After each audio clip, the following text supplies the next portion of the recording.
All right, so how many of you went to art school? Oh my God, there actually are some. And how many of you did that twice? And how many of you ended up being a senior software developer in charge of development for a major bank after doing that? Right, so okay, I'm not really going to be talking to my own audience here. That's great, because this is one of the things that is a talk that I primarily give to art students who are really interested in transitioning their careers into being bankers, or people who at least bankers listen to. Now then, this is an internet talk, and as you know, internet talks get cat gifts. This talk is about me. My background is critical theory and the arts, and one of the things that is the hardest to talk about when you are from critical theory and the arts is it's really hard to talk about computer languages because they have all sorts of weird, terrifying little landmines in them, like the fact that some people hate them unreasonably. So here we go. Programming languages are tools. I think we can probably agree with that here. I think we all know that programming languages are for putting things together, things that work. So just like it's hard to write a solid rhyming sonnet in English, which I'm sure you remember from when you were 12, right? No. Okay. Or French or Italian, which have rhyming indicators at the end, they're easy to rhyme in. English is not. Some things are easier in one tool than another. So why is this talk about JavaScript? It could be about Python. Python is heavenly to work in. It's pretty great. It's solid. It's got NumPy. It's really awesome. It could be in Ruby. I've heard nice things about Ruby from people, sometimes.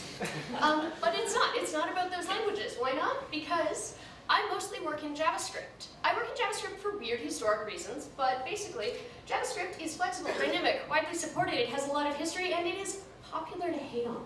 How many people here have definitely heard a mean thing about JavaScript in the recent history? That's right. How many of them have said something really nice about Ruby in response? Yeah, that's right. You know better than to raise your hand or something like that. Okay, so wait, what? Some programming languages are just considered, as you already know, because you're in IEEE, more real than other languages. This is true of a lot of languages. Some languages are considered more real than other languages. For instance, the English I'm using to talk to you right now is considered more real than maybe the language that somebody might use to spit rhymes in. I wonder why that is. So this is true of a lot of human languages. It's also true of Quebecois to Parisian French or Basque to Spanish, but JavaScript is basically the Quebecois French of the programming language world. This is to do with performance. It is not to do with code performance, certainly not anymore. It is to do with another kind of performance. Uh-oh, humans. So programming languages are popular culture, and here are some of the reasons people choose different kinds of code or different kinds of language in practice. My friends like it. This is reason number one, because it's easier to learn with friends. I heard it was good from my friends, who I like. MVP, not most valuable player, no, minimum viable product. If you haven't heard about that yet because you're young, I look forward to hearing from you in the near future.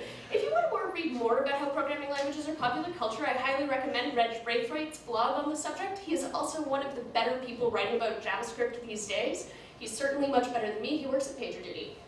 Wait, slang is not pure reason. So this is a talk about slang. It's a talk about colloquialisms, and it's a talk about where language comes from.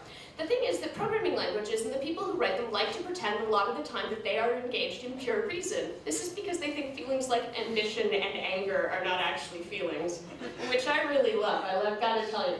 So no, JavaScript got popular in the browser.